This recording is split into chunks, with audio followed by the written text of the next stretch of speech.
Hi, this is Marlo Balmanno, the producer of Latter-day Left. This week, Alain and Cris Balmanno take on Trump's proposed education budget, the Special Olympics, the trademarking of the name Kentucky, killing Obamacare, and more. Remember, if you like our podcast, please leave a review on Apple Podcasts or on podbean.com. Now, on to the show. Hi, welcome to another edition of Latter-day Left. I'm Chris. And I'm Alan. And, first, not that our listeners know any of this, but we're recording later on Saturday because we went to a thing. We went to a couple of things. We went to a thing. So we went to the Chocolate and Cheese Show. Cheese and Chocolate Show. Cheese and Chocolate. It was held at the Natural History Museum at the University of Utah. It was. I bring this up because I highly doubt that anyone who listens has any pull with either the University of Utah, the museum, or the Cheese and Chocolate Show. But let me say, bad location, not enough space. It's not that we don't like the Museum of Natural History. Right. We do. And it's not that we don't like the cheese and chocolate. We do. It's like the two of them don't mix. You know, it's kind of like, I don't know, what wouldn't go well together? Quinoa and chocolate or something. I don't know. You know. Actually, I've heard that. Oh, my gosh. It would so ruin the chocolate. Yes. Anyway, it was too crammed, too crowded, not enough space. You know there's a problem. Vendors. You know there's a problem when the sign on the wall that normally says maximum room capacity 390 has a piece of paper taped over the top of it, temporary maximum room capacity 800. Yeah, exactly. They had to double the maximum capacity allowed in the room, which tells you how many people were crammed into that space. Yeah, it's too bad too because and frankly I don't think there were enough vendors. Or enough diversity in the vendors, and it was just all crammed, so it was not the best, so disappointing. I was hoping for more. Anyway, I just thought I'd mention that we try to do things, and we go to these things that are held in Salt Lake City and the surrounding areas. Yes. And then... But then we had a good lunch. Then we had to afterwards. Because, you know, if all you're going to do is eat cheese and chocolate, then you got to counterbalance that by going to a French cafe, which we did. We helped out local vendors, local economy, bought small, bought local. Indeed. This wasn't Hershey bars we were buying. It's the new French bakery in Salt Lake. And then there was the new bakery in Salt Lake. Really good. We didn't go to a chain restaurant or anything. Do we dare name it? Do we get in trouble? There's a new French bakery restaurant place about 2700 South on State Street. Yes. South Salt Lake. Excellent. That's what we'll say. It's excellent. It's delicious. See what I did okay, there? You're funny. All right. Anyway, enough of that. So, unfortunately, nothing... There's always stuff that happens, We've been told that we need to explain ourselves a little bit for new listeners. We are father and son who just sit and talk. Yes. About it's a conversation. This is not a news. We're not a news show. We're not frankly, look. This whole thing started because you and I would sit down at a table on Saturdays playing a game, and we just talk about stuff that had happened over the course of the week. Right. And someone said, "Hey, let's put a microphone in front of these two guys," which is a great idea because soon I'll be dead, and then you'll have my voice recorded for posterity. Or is it prosperity? I don't know. It's something like that. That's that. So this is what we do, and the conversation. We try to cover topics and from an active Latter-day Saint point of view, left of center. Yes, and by left of center, it's just because the center has moved to the right so far. I don't know. I think we were moving a little more to the left. But we may be. No, it's the idea is not necessarily to be an intellectual or a news source. So we hopefully. Oh, geez, if people are listening to us for the news, we're in trouble. Hopefully everybody's in a lot of trouble. People enjoy it. I think from what we hear a lot from people who say, "Gee, thanks. It's great to have somebody out there that speaks to these issues." And some people have told us they actually talk to us. We can't hear them. But they in their car talking. They join the conversation, which is awesome. This is really kind of what we want, and so I hope that doesn't disappoint anyone. But this is really kind of a low key sort of thing. We try to keep it pleasant. We try to have some fun, and we try to share some things that we think are worth pondering for people. All right, well, ponder me this, Batman. Okay. The Mueller report. Wait. I'm just jumping in. There's no... The Mueller... Okay. Sometimes there's a soft transition. Sometimes I just come at you with a baseball bat. Yeah. There's an over 300-page report, we hope, sitting someplace. And let me just say, Robert Mueller, I hope you kept the copy on your computer, because it is very possible that every copy that you turned over to the AG will be erased or lost. Or edited. or just straight up edited. And severely edited. But we don't know what's in it. And people are going to say, yes, we do. It exonerated the president. Apparently. Full exoneration. The president believes that. You can't read it because they don't want you to. No, because it's over 300 pages, and the Attorney General took it upon himself, without any legal authority, to produce a 4-page summary, which was misconstrued apparently, because he then issued two-page letters, one of which said, I did not say that I was summarizing the summary of the report. Except, yes, he did. Yeah, well, I know. It's bad, though, when you have to define the non-summary by using the word summary. Yeah. Which is what he did in one of the letters. And then there was another letter which says, we're going to have to redact things out of it, such as the identity of third party on the periphery. Well, first of all, why would you? Second of all, what does it mean to be on the periphery? Is anybody other than DT on the periphery? I mean, does that include his children? Does that include his campaign manager? What does the periphery mean? And thirdly, where's your dang authority to delete, whack out, blacken out, and in any other way change the report? And let me just make a point for emphasis here. There have been 2 previous large reports by these special investigators, prosecutors. There have been lots of special prosecutors, but most of them have been on minor little stuff. There have been 2 other major ones. One was Nixon and Watergate, and every stinking word of that was released.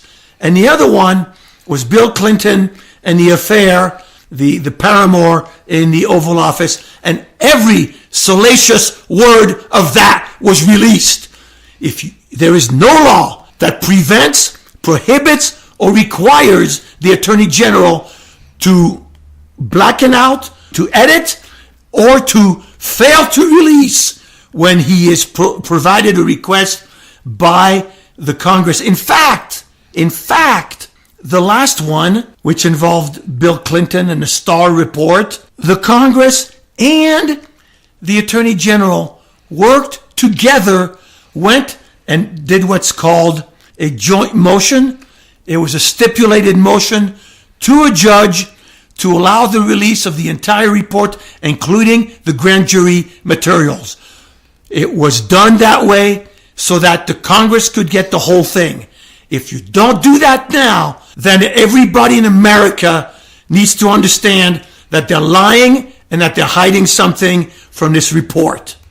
Yeah, and a lot of people were making points about, less than 48 hours after he's provided the report, he's able to summarize it and say, it exonerates the president, there's nothing to see here, move on. Well, then give us the report. Well, it's going to take us at least a month, if not 2, to go through it and understand it all. Wait, if you haven't understood it or you read it, how could you summarize it? They have neither read it nor understood the whole thing, and they want to redact things out, which there's no reason to redact anything out of that report. They didn't redact anything from the Clinton report, okay? And some of that stuff was very salacious. So you can't tell me there's anything worse. Because that made for good reading. This won't make for great reading. I mean, unless you like, legal dry reading. But well, wait a minute. I'm a lawyer. I didn't. By the way, I'm not sure I could read at my best, which I'm no longer at my best because I'm older. But at my best, I don't think I could have read 300 pages, digested and summarized it in 48 hours? In less than 48 hours. No, of course not.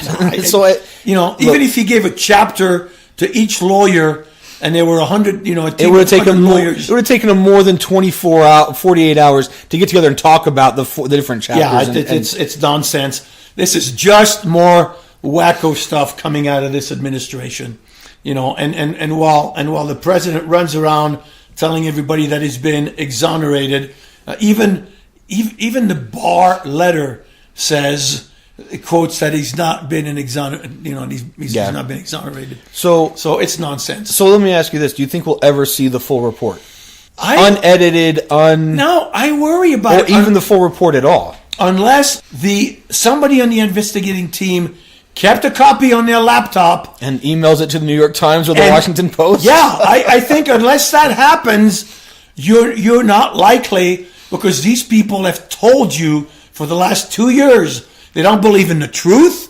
They don't care about the country. They don't care about the structure of justice. And I'll tell you one more thing that comes out of this thing, which really angers me, and it brings us close to home to one of our congressmen, Congressman Stewart, who he himself, not having seen the report, not having read the report, I'm sure that he can't really believe that Attorney General Barr has read the report and is even reporting truthfully on the report. And yet, he had the audacity to call for the resignation of the Democratic chairman of the Intelligence Committee, because he says that all the accusations were false and that there was nothing. Well, he didn't say nothing. Well, he said there is practically nothing to support any of the allegations. So first of all, if you're saying there's practically nothing, that means there is something. That means there's something. Second of all, your accusation, Congressman Stewart, is a bald-faced lie, because you yourself don't know what's in the report. Barr doesn't know what's in the report. Nobody knows what's in the report. How dare you call for the resignation of another congressman who is defending America? Because, and by the way, you guys can look this up. The response by the chairman of the current chairman, the Democrat of the Intelligence Committee, went on for 10, 15 minutes. It was incredible. If you don't think it's wrong for a foreign power to interfere with our elections, I do. If you don't think it's wrong for a president or for a campaign to collude or to have contact with a foreign power while it is interfering with our elections, you're wrong. And he went on like that for 15 minutes. And Stewart had no response to that, because I think Stewart is approaching criminality. I think the people who are hindering the investigation of the Congress are hindering the defense of America. And I know Stewart is supposed to be a retired Air Force officer, but you, sir, might as well hang it up, because you are not defending America. And neither is the senator from which of the Carolinas it is. Is it the former military guy? You know who I'm talking about. We've talked about him before. It'll come back to me here during this conversation. Lindsey Graham. Lindsey Graham, thank you.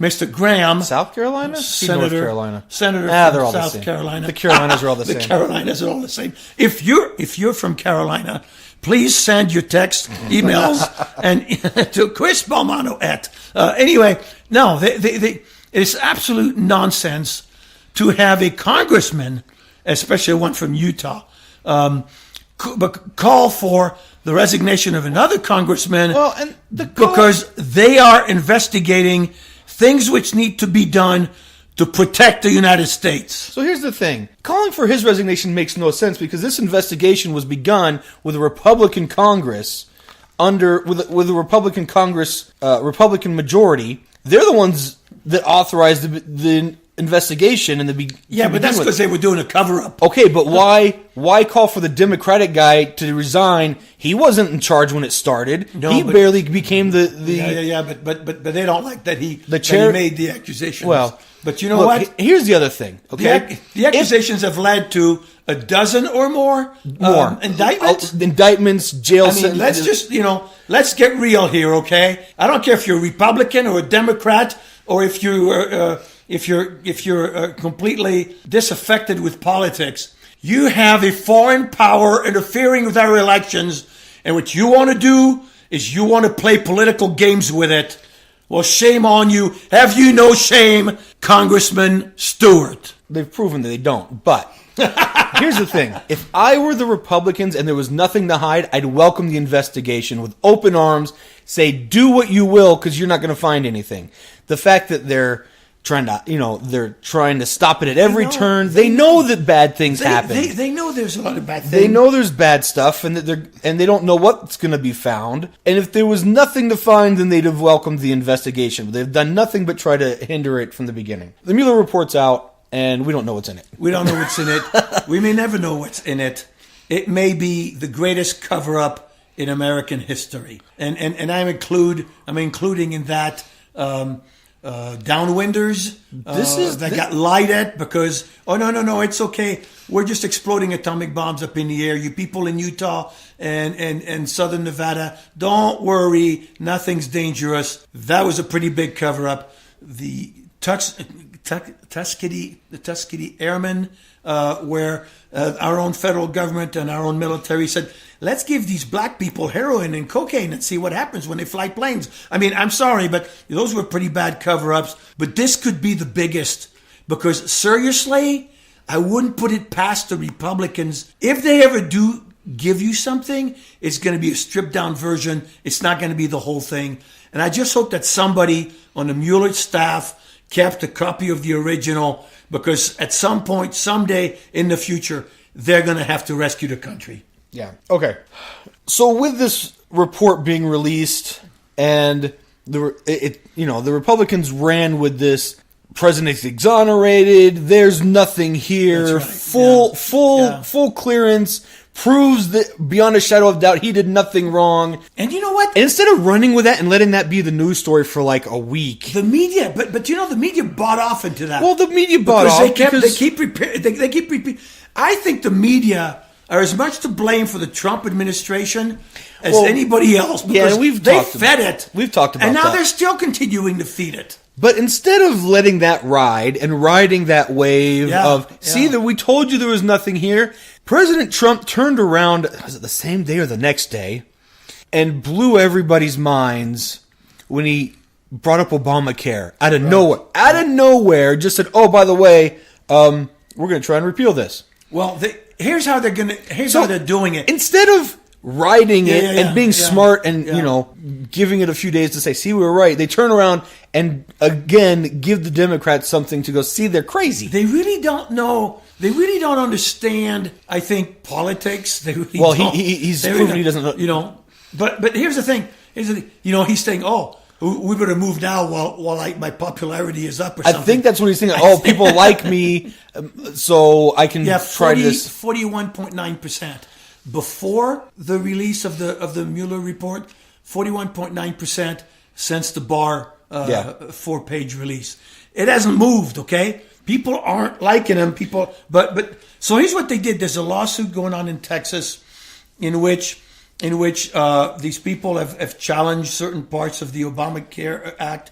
Again, by the way, that's the Obamacare has another name, okay? The Affordable Care Act. The Affordable Care Act, which 86% of Americans support. The Affordable Care Act is beneficial to a lot of people who vote for Trump. And I know we've talked about it before, and I know that you see the funny memes on Facebook or other social media of the guy wearing the Trump, Make America Great Again or MAGA hat, saying, "Oh, I don't need that Obamacare. I'm covered under the ACA." Right.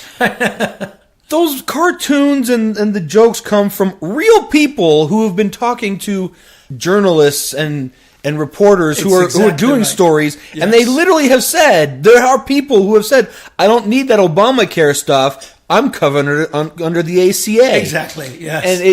And you got a little bit of a branding issue and some, Okay, but also you have an intelligence But you issue. have a problem, right? You have a problem with people not understanding. So what's going on is you've got the lawsuit in Texas. There's a ruling, I think, at the district level, and it's being appealed to the Fifth Circuit, which is no friend of the Obamacare Act. But it's being appealed to the Fifth Circuit, And the Attorney General, the Justice Department said, we will not defend this anymore. That's how they're going to try to repeal it. They're just saying, we will not defend. We're going to join the plaintiff, and there won't be a defendant in the action. Right. So I was actually going to bring that up. So because the Justice Department didn't just say they weren't going to defend it.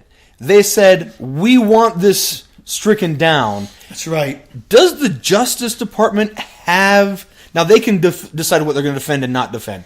That's how Obama used executive orders to not enforce deportation. It's different. Okay, it's different.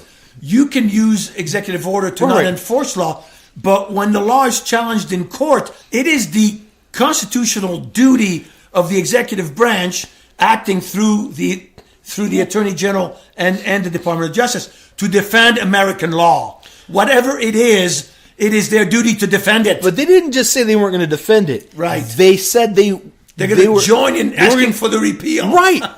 Can they do that? Can the Justice Department actually request a law be repealed? Well, they can join. So they could. There's nothing that stops them in theory from saying, gee, we agree that this law is unconstitutional. Please repeal it. Okay? But if their job is to defend it... Yeah.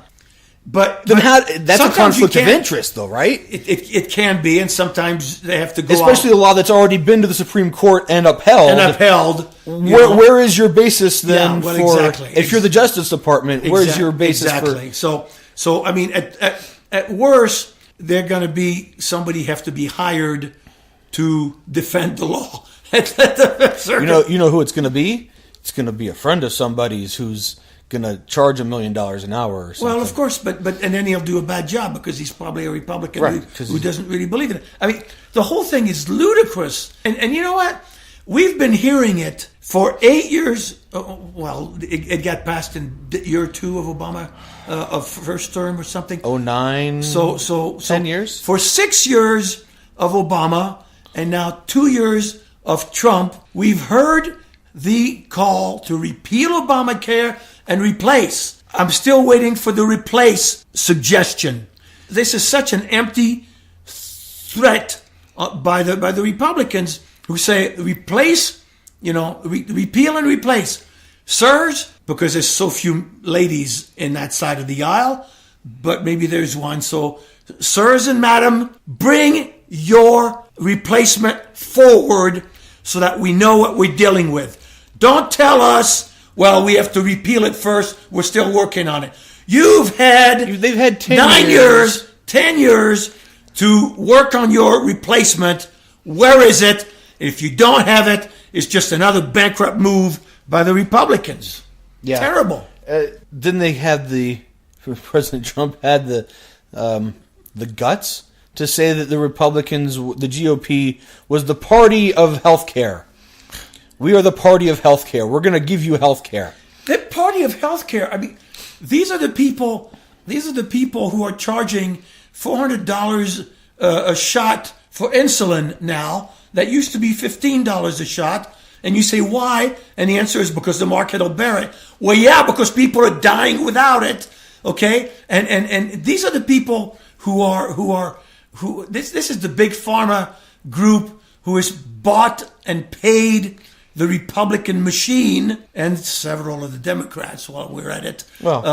Because you got to buy yourself a whole Congress. You can't just get a half a Congress. So and before anybody thinks that I'm opposed to vaccines and to big pharma and to medicine, no, I'm not. I'm clearly opposed to the people who salaciously profit from the suffering of others, okay, and who overprice medicine because they can get away with it, and then buy the congressmen and senators and presidents so that they can get away with it. That doesn't mean you shouldn't vaccinate your children, okay? There's a difference. There's a difference between the my concern isn't with medicine. Medicine is great, and as Latter-day Saints, we're told to use all of the knowledge which God has given man, and that includes medical knowledge, and that includes medicine.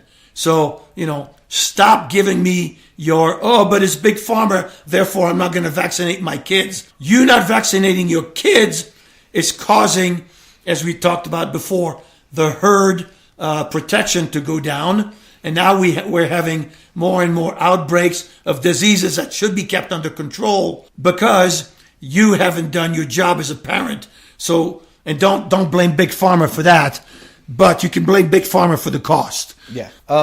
My whole problem is, you're right, they haven't come back with, they've had 10 years to come up with a solution, and they haven't even begun to think of a solution that's better. They can only, we didn't like that Obama did this, mainly because it's got his name on it, because he's the one who did it. Because the whole idea, most of the ideas from Obamacare came from other Republican proposals from the past. There were Republican proposals. Like way past. We're talking recent past. Like Mitt Romney when he was governor of Massachusetts. So ask Mitt Romney to pass the Massachusetts Health Care Act in the United States. So they've had plenty of time. If they came and said, look, here's the proposal. The Affordable Care Act version 2, we'll even keep the name. Here's the rollout, and here's where we're fixing it. But they're not fixing anything. What, but they're not interested in fixing anything. They're not. Their interest is in ripping out anything Obama did, and their interest is in deregulating as much as possible the entire healthcare, all industries. Insurance. All industries, but specifically healthcare and insurance, because that way let the free market reign. And we're sorry you can't afford $5,000, insulin shots, but that's what the market price is. Yeah. Because so this is an interesting. Yeah, I mean it's the whole healthcare business is loony. Let me say this. We've talked about Medicaid for all, or universal health care. Sure. And everyone's against it in the government and Big Pharma and the insurance companies. It'll never work. It would destroy the medical insurance company. And I'm not sure that I'm against that. Did natural gas and oil, were we carrying that put the whalers out of business because we didn't need the whale oil anymore? Were we upset that the auto industry replaced the horse and buggies? Absolutely. Were we upset? This is what happened. Did we go to extreme lengths to protect those dying industries because something new and better came along? Well, actually, some tried, but they tried, but they failed because stuff changes, right? I know, but Coal's in the middle of that fight right now. Coal is in the middle of that fight right now. And President Trump, by the way, said the most stupid thing. He said, wind power doesn't work because the wind only blows sometimes. Sometimes the wind doesn't blow, and then what do? You're stuck. Solar never works because there's nighttime. Because there's nighttime. Look, here's my thing. Why haven't, and I don't know if people have just gone about it the wrong way. I highly doubt I'm the first person to ever have this thought. Go to the big companies, the big tech companies, the big, industrial, your car manufacturers, the big employers who employ tens of thousands of workers, and say, put you have lobbyists, you have political people, get behind Medicare for all or universal health care. Because how much does a company spend on health care for their employees? Quite a bit of money. A lot of money. I mean, I work for Adobe. They give us pretty good insurance. Some of it comes out of my paycheck, but 2/3 of it gets paid by the company. Yeah. Hey, you know what? You get behind this. Yes, your taxes will go up, but I'm not probably no more than what I'm already paying. Yeah, and but the taxes won't go up as that much. But then the companies won't be on the hook for this stuff. Why aren't big companies going, this could get us off the hook for, a lot of what we have to spend per employee? Because it's their buddies who run the big pharma or who run the big insurance companies. So you're my friend. I'm a tech. I'm Google. You're Pfizer, and we're buddies, and we go golfing. I'm going to say, what? My bottom line is more important than your bottom line. You got to think of a new way out because. See, I mean, I do think we're going to increase our profits by a whole lot. I really do think that they're worried because of the shift. I mean, what they'll tell you is the shift inside of the gross national product economy. There would be so much money, so much value that would be gone from what is currently the medical health. Now, Would you replace it with other value? Of course you would. Okay, but it's that transition. Transitions, whether in politics or economy or economic things, transition is disruptive. Duh, that's the name of transition. But it's also destructive. And so sometimes you have to destroy to create. Yes, you have to break the eggs to make the omelet. But what people don't want to be is they don't want to be the shell. And so we have to find ways to help transition, and we have to. But it only makes sense to look at those issues. But apparently not. If you're to believe Mike Lee and some of the others, anything to do with the future, any creative thinking about the future is not welcomed. Okay, so Mike Lee we'll talk about in a minute, because I wanted to finish up with the Trump administration first. Well, I want to, before we talked about Mr. Lee. Okay, but I'm going to throw something in about healthcare before you go back to Trump. Yeah. Is healthcare a problem all over the world? An interesting story today. Not today, this week, out of Rome, out of the Vatican. The Pope doesn't want people kissing his ring anymore, because people come and slob on his ring, and he then backtracked on that. It's. I think he's spraying. I think he's spraying kissing the Pope's ring, brought to you by Purell. By Purell, exactly. There's a corporate sponsor. There's a corporate sponsor, or Lysol, or one of those, right? Look, because people were kissing his ring, and the germs and the possibility of problems. We had that problem in Belgium, not with kissing rings, but the Belgians, they like to kiss twice on the cheek when they see you on Sunday morning. And the stake president there said, "Look, would you tell the Belgians to stop kissing?" And so when I would go into the visit a ward, they'd come to give me a kiss, and I would extend my hand and I'd shake the hands. And they got mad. They said, "Oh, Brother Balmanno doesn't like us anymore." So I went back to kissing, because what the heck? I mean, it's more important for the saints to be happy. Yeah. So, okay, staying with the administration for a minute. Yes, there's a couple of things more. It's not going to be a minute. Let's be honest. In the same week that Trump says, we're going to repeal Obamacare, and he riles the Democrats back up. Because let's face it, the Republicans were on top, and the Democrats were kind of trying to lay low, kind of lick their wounds, because they were worried that maybe the report was empty. All over the news is Trump, That's been right. proven as okay. And so then Trump flips it and was able to get the Democrats all riled up and gives them more talking points and kind of buries his lead. Right. His Secretary of Education yes, goes and steps in it. Yes. Because if he's not having a bad enough time. So much so that he actually overruled her. But did he, though? I don't know. So you think the whole thing was a play?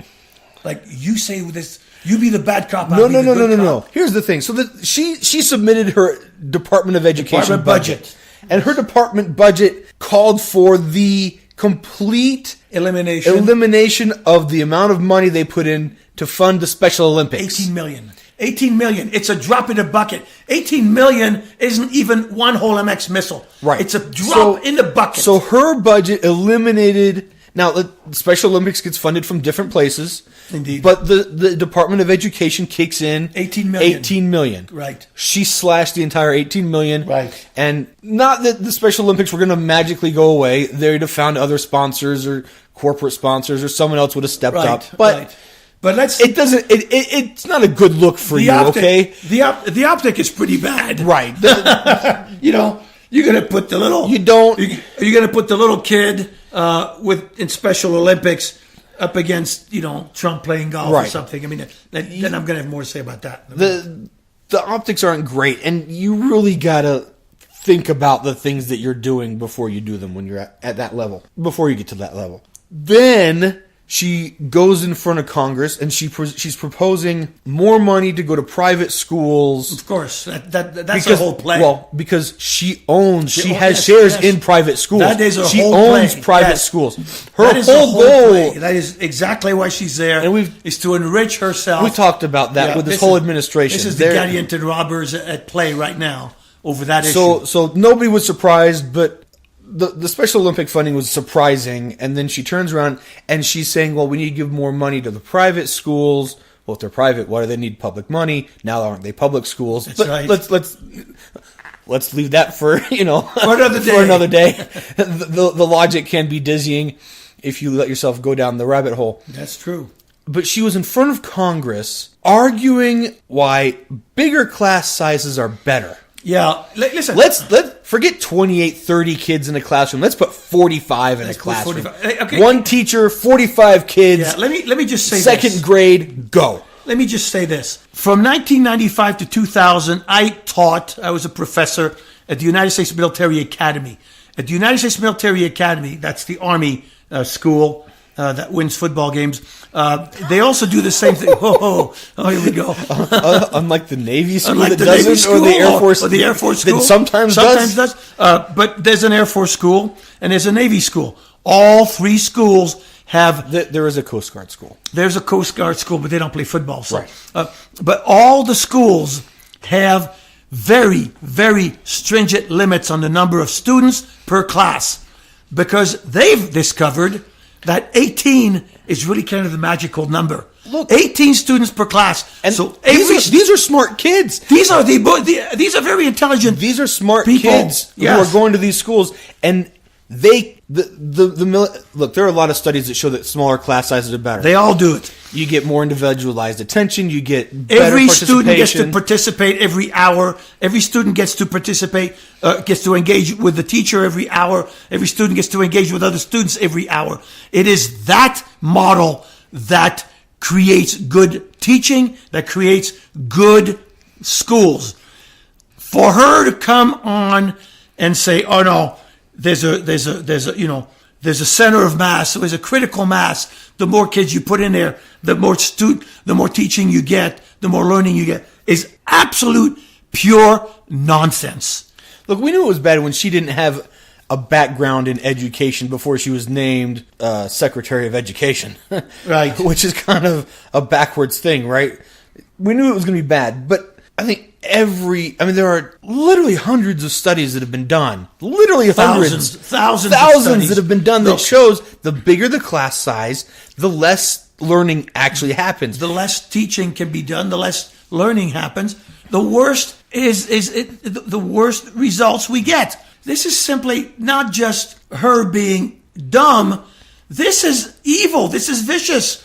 There isn't a person in her office who believes that stuff. Okay? And she's spouting it, and it is simply criminal. I mean, what are you trying to do to America? It's bad enough that the kids don't get as good an education as any. Now you're trying to sabotage the next generation. Yeah, and can I make another point before we leave? Well, we're not leaving. The 18 million for the. I was going back to it, but yeah. Okay, good. All right. Okay, go ahead. No. I'm just saying that according to the Government Accountability Office, the GAO, each trip by the president to Mar-a-Lago cost the taxpayers $3.6 million. So 5 trips, 5 golfing weekends by the president would pay for the 18 million. Yeah. So, Mr. President, stay in the White House for the next 5 weekends, and let's give the little kids the Special Olympics they need. Well, so she comes out with the ridiculousness, or she submits the budget, and she doesn't announce it, but people are pretty quick to look at it and go, "Hey, you're missing a line." And she says, no, that was on purpose. Yeah. And then Trump's like, "Well, I have directed her to put it back. Or we will fund the Special Olympics. I'm going to direct her to put it back." Except he didn't. Well, not only did he not. He didn't tell her to put it back. No, because he's a liar. He lies about everything, including that. But, the other thing, too, is let me just tell you right from the start, the 18 million is going to be there. Because there's no way. The 18 million will be there. There's no way that the House of Representatives cuts it out, okay? And ultimately, there's no way the Senate cuts it out. Yeah. Nobody's going to hand... Nobody's going to... Even the Republicans have said, yeah, we're not supporting this. You guys are like, this is beyond the pale even for us. This is ridiculous. When the Republicans are like, hey, you're crossing a line. You don't mess with the Special Olympics. When the Republicans are saying, hey, you've crossed the line, that's when you've maybe gone a step too far. Also to say this, we've brought it up before. This is classic Trump pushes the old lady down, helps the old lady up, and goes, see, I helped her up. I fixed the problem. I know, right? They cut it from the budget. Yeah. Then he goes, well, we're going to do it. And everyone cheers, yay, he saved the Special Olympics. Well, Except your story's not quite right. He pushes the little old lady down, and he reaches out his hands, and everybody films that, and then they all walk away, and he gives the lady the finger and walks away, Probably. leaving her on the ground. Yeah. That's more Trump. Yeah. So I mean, well, let me give you another. But he's gonna claim saving the Special Olympics. See, I funded the Special Olympics. I made the Special Olympics happen. Aren't I a great guy? Yeah, it's ridiculous. Well, you wouldn't have had to step in had your appointee not been, Well, I'm sure he knew. I mean, that's ridiculous. While we're on the Trump cutting things, I've just learned that he's ending aid to El Salvador, Guatemala, and Honduras because of the migrants that come from those countries. Yes, the migrants that are coming here looking for a better life. Let's cut off the funding, the special aid to those countries to make the problems worse, so that more people will try to leave. More people will need to feel the need to leave. This guy, and then he's going to complain about the waves of immigrants. Yeah, and he's threatened Mexico with closing the whole border. Closing the border will hurt Americans. There's so many Americans that in the San Diego exchange go every day. They drive down into Mexico for medical care. That right there needs to tell us something, by the way. The number of people that go down there that are U.S. citizens to take advantage of the benefits that are available down there, they're the people who are going to be hurt. You cut off the border.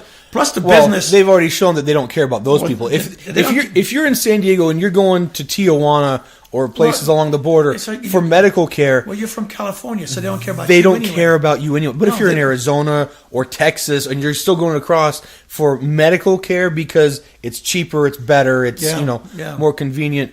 Yeah, so they don't care about. They don't care about you anyway because you're obviously a poor person who can't afford your meds. So we don't care about you anyway. Yeah, everything this guy does is counterintuitive, counterproductive.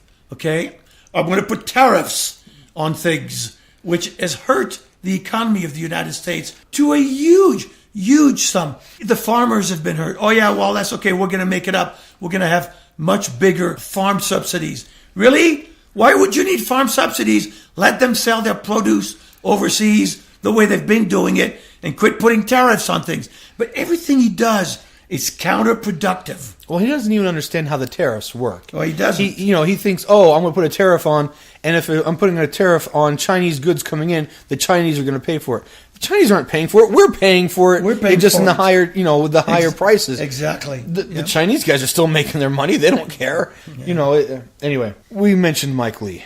We promised to talk about him. Oh gosh, do we have to? No, actually, we do have to because I posted. So there's a Green New Deal that's been talked about. We haven't talked about it a lot. Which is it's a vehicle towards conversation. Right. It was a conversation starter. A lot of it isn't, and I think she knows that a lot of it is, a little over the top. It's not practical. Well, she does. There's no practical. What there is a discussion about a lot of things that are causing a lot of problems that we need to talk about and address.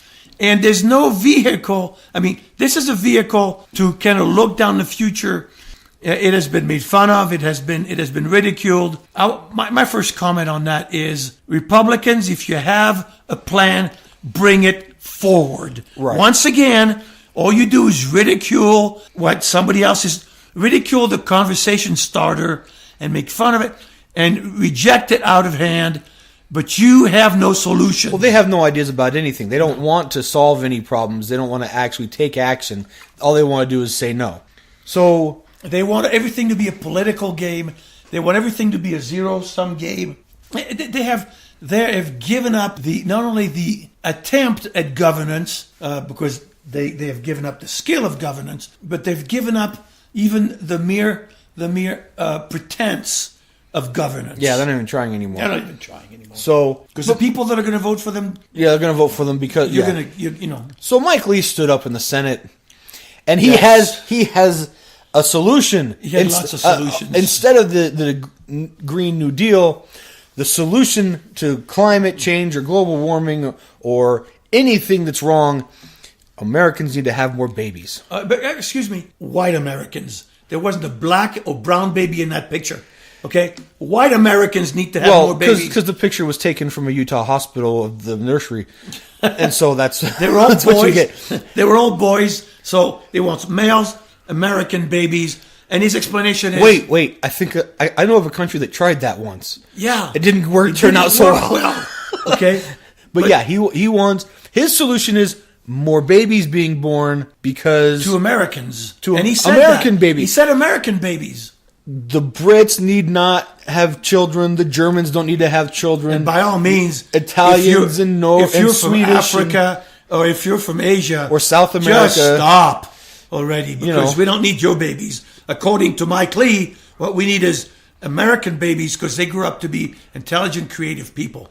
Right, and they will come up with ideas. And there's to no solve intelligent, the problems. creative people anywhere else. Right. It is so offensive. But we're going to cut education funding and give more money to the private schools. So where are we getting these educated, from the rich smart, private schools? Smart people from? Well, from the private schools, obviously. Okay. We're going to have an aristocracy, and most of the people are going to be serfs. That's what they want. They actually don't care about solving problems. They don't. When the kids grow up, they're going to be spoiled brats who think that daddy's money can buy them anything, or daddy's money can get them super secret, top secret clearances, or daddy's money can buy them an SAT score, and then they can get into USC and then just be there for the parties. And be there for the parties. No, exactly. wait, that was a different thing we talked about. What is the difference?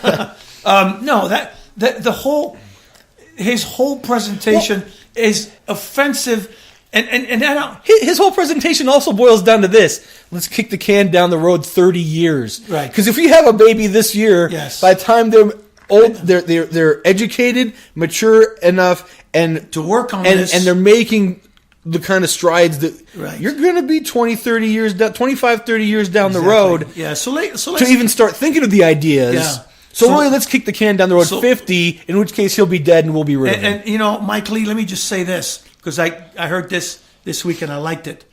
We're going to need an earth for all these babies to actually do the work that you want them to do. Yeah. So let's preserve the one we have. But, so the whole idea is offensive. It's offensive to a lot of people. It's an embarrassment to the state of Utah. It is an embarrassment to the LDS Church. I don't know how many times I've heard this week in response to Mike Lee, what do you expect from a Mormon from Utah? The church is getting tainted with this nonsense because with his ignorance and hate. And it is being tagged on the LDS Church. And it's ridiculous. Well, and it is an embarrassment to... I'm speechless that a U.S. senator would think that whole presentation was in fact worthwhile. My guess is he was given the presentation by the Trump administration and said, "Here, go do this." Or by the Libertas or somebody. He didn't do this himself. Or by the Federalist Society. He's not. Somebody. This is ridiculous. He's not proactive enough. Maybe his staff. Okay, but he would have had to tell his staff, "Hey, give me a thing to go." His staff that didn't get together one night after work and go, "Hey, we should come up with a presentation for him for the floor." He would have had to say, "Give me a presentation for the floor." Yeah. Somebody gave him that. He looked over and said, "Yeah, okay, works for me," and went and did it. This was not his. Yeah. What an embarrassment! Which is bad on two parts. One, because he's not. I'm trying to think of the really nice way of saying he's a lightweight in a heavyweight world. What is it on? What is it on West Wing? He's a 22 caliber bullet in a Magnum 45 world. Yeah, he's a 50-watt bulb and a 100-watt socket. Yeah, exactly. That's his job as a senator. And this is he's playing on a different level than he should be, and then It's shameful for him to go out and actually give the presentation. It really is an embarrassment. He should look at it and go, "Yeah, I'm not saying this." No, it's an embarrassment. Why do they think this stuff is even okay? To me, it so once again, a Utah politician makes the national news for the wrong reasons. Okay, we've been going for almost an hour. Some of it will get cut and dwindle down, but I wanted to talk about privacy a little bit in the digital world because of a 60 Minutes segment I watched that was on last Sunday. We're going to save that one. That one we can talk about another time. This is about the EU and this is about the Israelis and Pegasus. If you don't know what I'm talking about, Google it. We will talk about it another time. All right, okay, well, okay. You're teasing. I'm teasing a story for next week. I am. Okay, we don't do that very often. We don't do that very often. We don't do it often. No. But next week, I'm going to talk about Pegasus and the Israelis and Sure. privacy. All right, okay. And the ridiculousness. And we can follow it up with I think maybe a bit of misunderstanding about what the EU's trying to do with its protection of copyrights, because there's the big wild accusation out there is that the EU has outlawed memes. Oh, God. Okay. So, speaking of copyright, we'll get back to that. We're going to end with copyright. We are? We are. Wait a minute. Oh, yeah. No, I thought we were going to save that one for next time. No. We're ending this one with copyright in a minute. That's fine. We're going to talk about two other things real quick. Okay. One is, if you're in Utah, most of our listeners are, there's a new law out. The session just ended recently. Yes. They passed a bunch of bills. Things Things got signed, signed or not, or whatever. 453 of them or something like that. Here's the one that 447. I was going to bring up. Because it impacts me You talking directly. about the motorcycle? I'm talking about the motorcycle. Okay. We've talked about Prop 2. We've talked about Prop 3. Yes, we've talked about Prop 4, all which impact some of us directly. True. I'm talking about the motorcycle bill because this literally is my life we're talking about. Yeah, because you ride on one of those. I ride on one of I those don't have one right two-wheeled. now. I sold mine to a grandson Who then sold it and then, yeah. and then bought something else. I need to get a motorcycle. Yeah. Again. So there's a law that says that motorcycles, it's called lane filtering. It's not lane splitting because people think of lane splitting like in California. You're on the highway going 80 and a motorcycle passes between the two lanes at 90 and everybody's going to die and it's a scary thing. That's not what Utah did. Utah did what's called lane filtering. On any road that's two or more lanes in a single direction, Right. with a posted maximum speed limit of 45 miles an hour or less, Okay. when traffic is at a complete stop, motorcycles can filter up to the front of the line. Okay. So you're talking Redwood, State Street, those types of... Most 700 East 7th is good. East is, 13th East. Yeah. I mean, you couldn't do it on 300 South in Salt Lake because they've taken away all the lanes now. You got one lane for cars, one lane for bicycles, one lane for pedestrians, and one lane for parked cars. Right. So, but those kinds of streets, Yeah. at a stoplight is when most people are thinking this, the motorcycles can pass between the lanes, between the cars, and filter to the front of the line, and when the light turns green, the motorcycles take off, and then the cars follow behind. Right. Wanting to put this out there, if you see a motorcycle, beginning, I think it's May 17th, the law takes That's effect. correct. That's when most of these laws take effect. If you see a motorcycle coming up and you're stopped at a light and they're coming between the lanes, don't think they're being jerks. Maybe you can think they're being jerks, but they're still following the law. Yeah, they're following Don't the law. open your door on them to try and block them from getting through. Keep a lookout. I personally will not be doing it. I think at all this whole year, this riding season, I'm going to just take a wait and see approach and see how this goes. Yeah. One is I have a wider, bigger bike that sometimes won't fit between the cars depending on where people are driving in the lanes. You get one person riding the left, Yeah. the right, and one person riding the left. There's not a lot of room there. Two is I want to see how this goes and how people react. But this is a public safety message that Utah passed this law.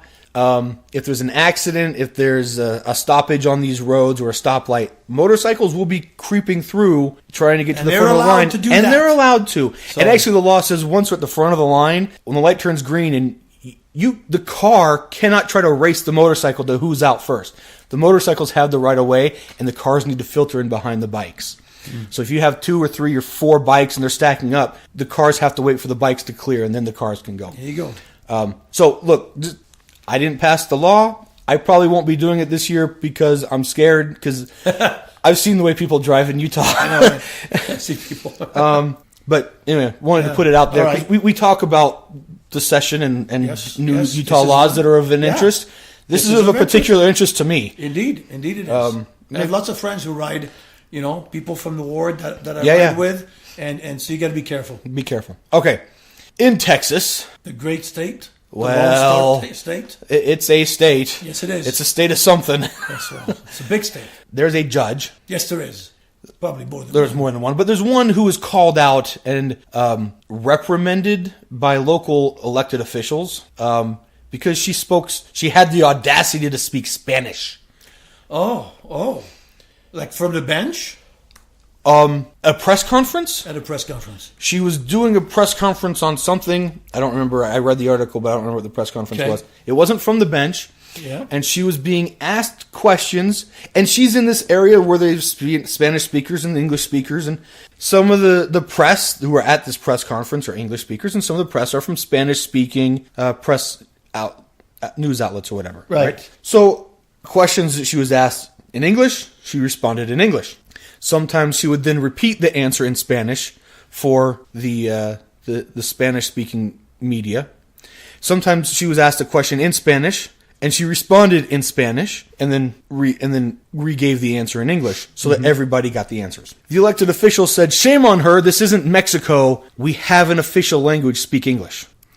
Let me say one thing. We don't have an official language here in the United States. We don't have an official language. And if we had an official language at the time of the Constitution, it would have been German, because there were far more German speakers in the colonies than English speakers at any single time leading up to the creation of the United States of America. Jawohl. Oh, wait. Ja, ich kann ein bisschen Deutsch sprechen, aber das ist nicht so gut. Je préfère parler le français. Right, and so now that everyone's heads have spun around, because that was a bit of a jump. That was a bit of a jump, yes. So it was interesting because what the press conference was about was the chemical fire. You remember the Houston chemical fire? It's Houston, so there's a lot of bilingual or Spanish, and some are not even bilingual; they're just Spanish speaking. Well, in Houston, Harris County. Hey, she knows the population.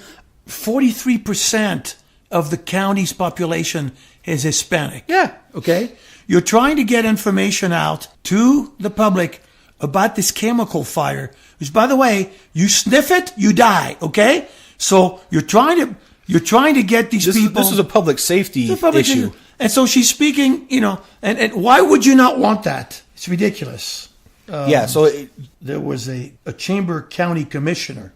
Also, it wasn't even like a mayor. It was a county commissioner, and who by the way, made some offensive remark about her, and then made the point of, hey, this is America. We don't have an official language. Right. And I think that was the point I was going to make largely, was that we don't have an official language. Anyone who thinks that English is the official language of the United States needs to go back to school, or at least learn how to use Google. We don't have an official language. Yeah, I think... My secondary point is, what an idiot. I mean, I like to make fun of Texas elected officials as much as the next guy, but they're making it too easy. They're making it too easy. Now, it's... And this guy will get reelected with 90% of the vote because he, Of course he will. Speak English, it's America, darn it. So... It's too bad.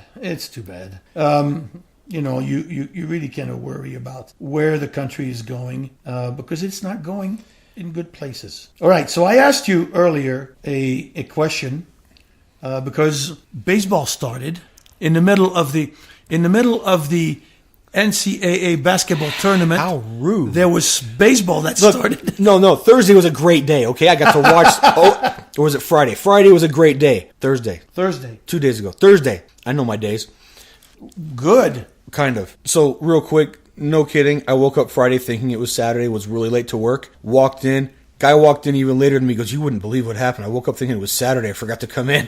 I'm like, okay, so that's a sign, guys. Oh, this isn't just we all you. That wasn't just a me thing. This isn't just you. And I just had to laugh. Anyway, Thursday I got to watch the Cubs game, and then I got to watch 5 or 6 more basketball games because the basketball was on all day. Yeah. So I got to watch basketball. I missed some of the basketball. I got to watch basketball. I was doing my bit to keep the GDP up. I was working. So I got to watch. Well, I worked. I went to work, and then I got home and I got to watch baseball. I got to watch the Cubs game, and I got to watch Sweet 16 basketball in the evening, and it was a great sports day. Indeed, it was. So baseball started. Right. So name the first president. George Washington. I was right. No, actually, you're not. He's not. He's like the 14th. The United States was not created when this Constitution was written. The United States was written when we had the Articles of Confederacy And 13 men served as president of this single house Congress that was the federal government. And George Washington is the 14th president of the United States. That country didn't exist anymore. We redid that whole thing. It's the same country. You started at one. No, it's the same country. We got a different constitution. It's the same country. Same geography. It is a completely different country, okay? Anyway, name the first president since Taft to not throw out the first pitch in the new baseball season. Donnie Boy. That's correct. That's correct. And every president since they started throwing, you know why he doesn't want to do it?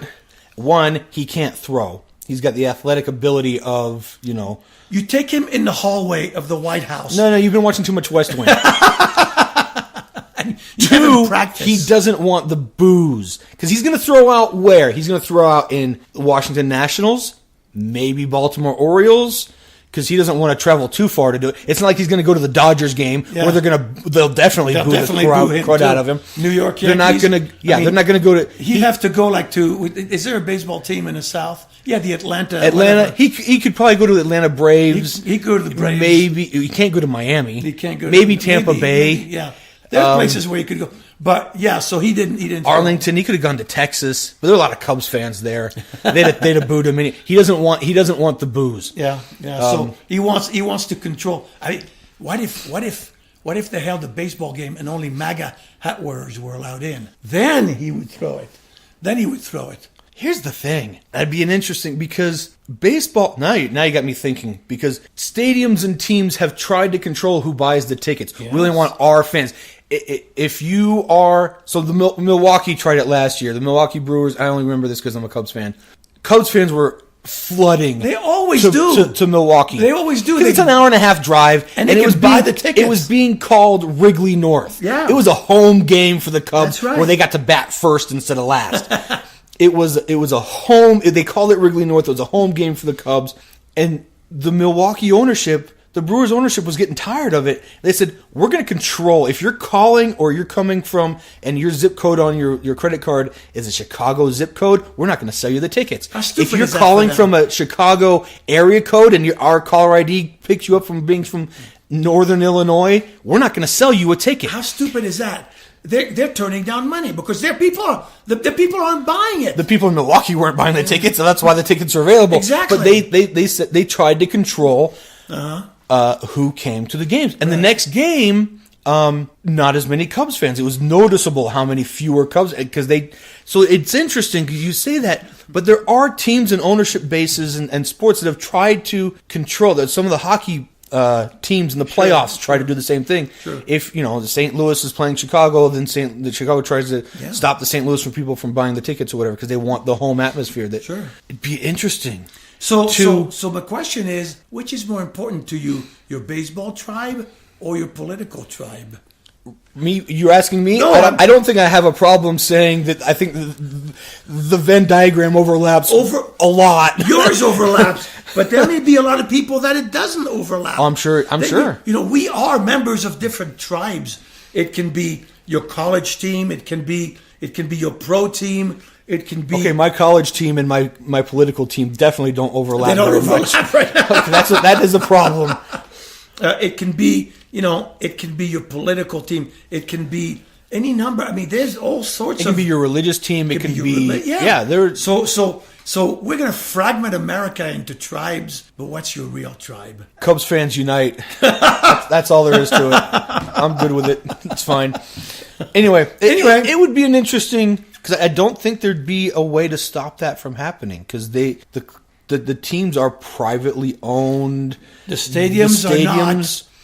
A lot of them are not. And so you would have, you would have freedom of association issues. You might have equal protection issues, free speech issues. Yeah, but you get it. What if the NAACP said we're mobilizing our people? Trump wants to have a MAGA baseball game between the Arizona Cardinals and the Diamondbacks. And the Diamondbacks, thank you. And the Atlanta Braves. Sure. And all MAGA and the NAACP says we're going to mobilize and we're going to buy tickets. and the team say, nope, you can't buy tickets. Now you have real issues. So I don't think they would get to that point. But, you're right. I don't unless it's a controlled environment, he's not going to come. By the way, little known fact, okay? But most of the presidents didn't used to throw from the mound. They used to throw from the box seat. Well, because there were two reasons. One, you had a couple presidents there that, let's face it, probably weren't going to make the mound. From the mound. They weren't going to make home plate from the... And nobody wants to see the president two-hopping one in, or rolling into the catcher, okay? Which Nobody is why wants you to take see him in the hallway of the White House. Again, you've been watching too much. Here's the other thing. It was a security issue. It's easier to secure him in his box down there. Yeah, maybe. You secured the stadium, but now you've got these because for a while you didn't have tall buildings that overlooked the stadiums. Yeah. No, that's now you do. You have that. You can. That's right. You can stand. You can get a hotel room in San Diego, not leave your room, and watch the Padres. The whole game. Look, watch the whole game from the hotel room. I don't mean on TV. I just mean look out the window, and it overlooks the stadium, and you can see everything. I have a friend whose law firm overlooks the stadium. They go on their balcony. Yeah. It's a home game, and I suppose the clients get billed for it. I don't know. Look, I can think of worse ways to spend an afternoon, and I can think of a worse way to spend an afternoon than on a balcony in San Diego, looking down into the stadium, watching the game. Well, except that team isn't very good. But. No, but I'm watching for the other team. You're watching the visiting team. No, that's fine. Yeah. So anyway, I just thought, with so Trump again ruining all good things. We have exactly. What if there was just what if he wanted to throw out the first pitch? There was no team that would take him. What if that's what really happened? I think. What if he put out feelers? He told his people, "Find me a place to throw out the first pitch on opening day," and every single stadium came back and said, "Yeah, no thanks." Yeah, I think. Look, I mean, how many? And then he just decided, "Oh, I decided I didn't want to do it." How many sports teams have decided we're not going to the White House? How many sports stars have decided no thanks? And of course, now there's going to be more because they know that when they go there, they're going to be served hamburgers. Well, yeah. No, I guess that was because of the shutdown. I mean, I guess it's not going to be every time. There was a follow-up to that story that we never talked about. Ooh. He did it again. After the shutdown, there was another team invited, another group invited, and he did this. He gave them the same fast food spread. Burger King fast food. He gave them the fast food spread. Why? Because it worked so well the first time. Yeah, I don't understand. It didn't. This one didn't make the news. This one didn't. Wasn't. Okay. But it happened a second time. Well, there you go. I do believe. Was it Clemson after they won the national championship? Really? Well, I thought those were the ones that during the. It was Clemson the first time. Yeah, I think so. It was some other group that was invited. Anyway, Jimmy Carter, the first one to throw from the mound. From the mound. Yep, Jimmy Carter. So I promised you an ending. Yes, you about copyright. Oh, okay. I promised that. So there used to be a fast food fried chicken chain called Kentucky Fried Chicken. Yeah, I know them. Then they stopped being Kentucky Fried Chicken they rebranded. I didn't know that. I mean, because it's still fried chicken. And, right. And it's one of my guilty pleasures.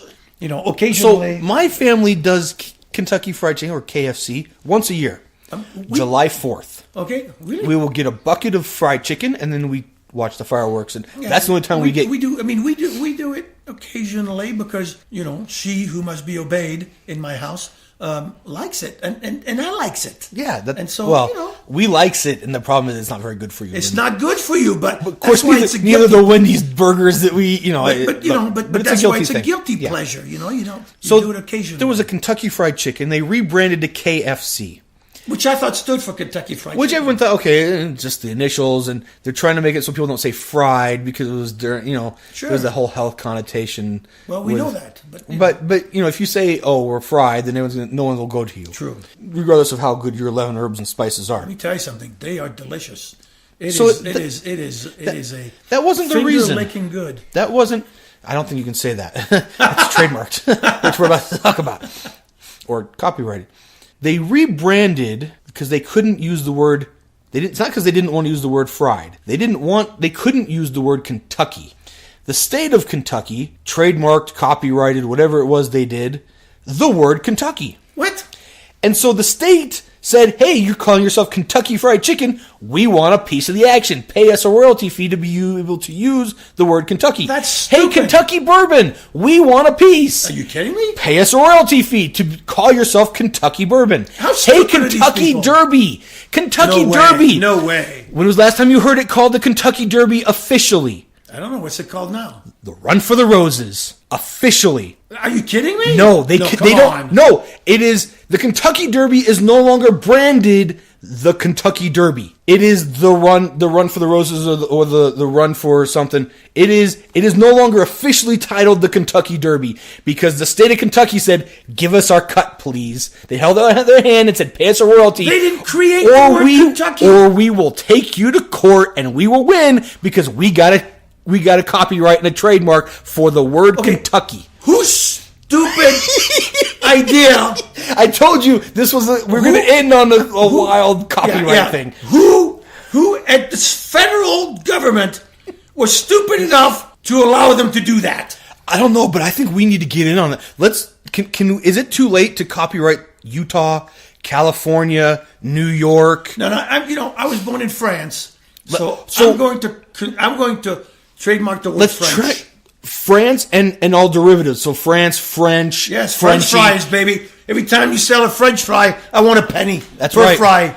Oh, French fry. Oh, we'll be rich in a week. I mean, filthy rich in a week. French kissing? Okay. Wait, can we talk about that on this? I don't know. Kids, cover your ears. French kissing. I want a piece of that. Oh wait, hold on. Wait a minute. Whoa. Now, kids, really cover your. That took a turn. Hold on. That took a turn. No kids listen to us. Clearly, we don't rehearse this beforehand. No kids listen to us. So Okay, don't worry good. about it. Yeah, I mean, so the word That's Kentucky, ridiculous. the Kentucky Derby is not the Kentucky Derby. Yeah, New York steaks can't be called New York strips anymore. No, They're just a strip. right. Which, with your French kissing, now we got a thing. Just kissing. Well, no, but now we get the strips, and you got the Yeah. No New York strips. Buffalo Wild Wings. So the city of Buffalo should trademark, They should the trademark. word Buffalo. Yeah. I don't know what the wild animals are going to do, but Hey, Buffalo burgers, you can't call them Buffalo burgers anymore. I don't know. I suppose if Or they're the made city from of real Baltimore. Buffalo. The city of Baltimore will get a cut every time you advertise buffalo meat or buffalo burgers Baltimore. or bison. Buffalo, the city in New The York. city, not Baltimore. No. Okay. Buffalo. Okay. The city of Baltimore. What do they have? Nothing. No. Okay. Never But mind. Maryland could copyright Maryland, and then Maryland style crab cakes. Every time you go to Market Street Grill and you get Maryland style crab cakes, the state of Maryland's getting a cut. Oh my stars! How ridiculous. Okay, that is lunacy. KFC is not Kentucky Fried. Was Kentucky Fried Chicken and is not KFC because of the fried. It's because they could not use the word Kentucky without paying the state of Kentucky. I smell a McConnell fee. in this. You may not be wrong. I forgot that he came from there. Well, can we call him the senator from Kentucky? I don't think so. I think we just have to call him the obstructionist from the Midwest. The minority leader. Pretty Is soon. Kentucky Midwest? I don't think it is. What's Kentucky? I think the people from the Midwest may have issues with that. The South? It's east. It's south and east. I don't know. It's southeast. Kentucky is It's the the South? South. Oh yeah, it's definitely the South. Okay, so- no question, it's the South. All right, okay, all right. But Louisiana's the I don't South, know. but it's also Midwest. Yeah, but I don't know. I mean, the South is kind of expansive. Not ENAN. It's kind of growing. It is. Well, I mean, It's growing. More people want to be from the South. it used to just be the Carolinas, Alabama, Georgia. Mississippi, Georgia. But Missouri. Kentucky, Missouri. Tennessee, Missouri is South, but it's also Midwest. Depending, but Missouri's Midwest. Indiana's Midwest. But no, Kentucky is definitely just Yeah, South. so Indiana, there's really nothing they can trademark. Indiana, who cares? No. So our producer is saying the Indianapolis 500, but that's the Indianapolis 500, not the Indiana 500. So the city could copyright the name Indianapolis. Yeah. But I think the city already owns the Indianapolis 500. The Brickyard, do they own the Brickyard? I think Okay. I'd have to look, but I think the city already owns that, and it's not an issue. That is. Okay, that's just lunacy. What Kansas City should trademark the name Kansas City, and Kansas City, Kansas, and Kansas City, Missouri, the first one to do it can sue the other one. I like it. And anyone who sells Kansas City ribs or Kansas City style barbecue can then be forced to pay a royalty for calling them Kansas City style. What about the Kansas City Royals? You better hope they're the first ones to trademark it, don't you? Yeah. I mean, otherwise, someone could be in trouble. That is simply lunacy. Anyway, that was my. When did this happen? Don't tell me it was like 1975 or something. I think it started in the article I read said 91.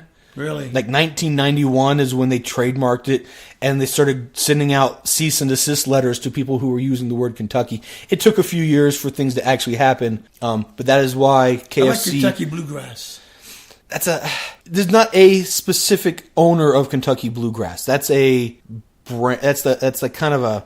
If it's an animal, it'd be a breed, but there's not kind of grass. Yeah, it's not an owner. There's not an owner of Kentucky Bluegrass. Well, but what if I sell a bag of Kentucky Bluegrass seed? I'm using the word Kentucky. Right, but you don't have Kentucky in your company's name. So Kentucky Bluegrass, I think, kind of falls outside of that. Okay, all right. But Kentucky Fried Chicken was a company that was using the word Kentucky in their name. Yeah, the Kentucky ridiculous. Derby, Kentucky whiskey or bourbon had the words Kentucky in it. That is stupid. For the product, for the actual. That is just another good reason for not going to Kentucky ever. Well, like we needed a whole lot of reasons. Well, okay, fine. If you're from Kentucky, send your emails and comments too. Right here. We can be found on Facebook at Latterly Left. You can text. You can't text us. I mean, you can if you know our numbers. You can text us. You can send us Facebook messages. You can email us, latterlyleft@gmail.com. And you can find us on Twitter at @LatterlyLeft. We accept comments and questions and American Express and MasterCard. We don't sell anything, so don't send us your credit card numbers. Wait, let me think about that. Well, we'll talk about privacy next week. Okay. Anyway, send us your comments, your questions, your musings, and we're happy to get them and comment on them and address them on the podcast. All right. Have a good week. Hey, and next week is General Conference. By the time you listen to this, next week would be General Conference, yes. Well, it would be this week. By the time they listen, it'll be this upcoming Sunday. That's right. I haven't heard any, unlike the last conference where the rumors were rampant and wild and most of them were true. Heard very little leading into this conference. 6 months ago at this time, a week out, we all knew 2 Hour Church was coming. True. We all knew 87 or whatever number of temples it was. True. We knew a lot of the locations. Some of them were a little surprising.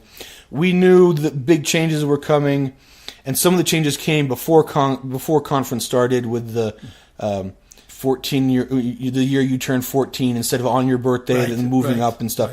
Right. Have not heard very much coming. That'd be 12. Well, when you're 12, the year you're 12, and then the year you're 14, and you're not heard very much. Well, going into this conference, this may actually be. Tune in and find out. You know what? I think they did this just so that people would be, ooh, what are they changing next? And then they're going to get a whole lot of viewership, and then over 2 days, nothing new, and everybody's going to walk away going, oh. No, I think there's going to be more changes. You think there's more? I think there's more. We'll find out. Yep. So we'll talk. Maybe we'll talk about it. If there are changes, we'll talk about it. All right. Have a good week. Thanks. Bye. This week's episode was produced and edited by Marlo Balmanno, and our theme music is a selection from Tate Peterson's Midday Blues. Don't forget, if you want to contact us, please email us at latterdayleft@gmail.com or find us on Facebook and Twitter. Kiana, what's some kind of that newfangled Careful grain? now. Quina. It's Quiana. I don't know. It's quinoa.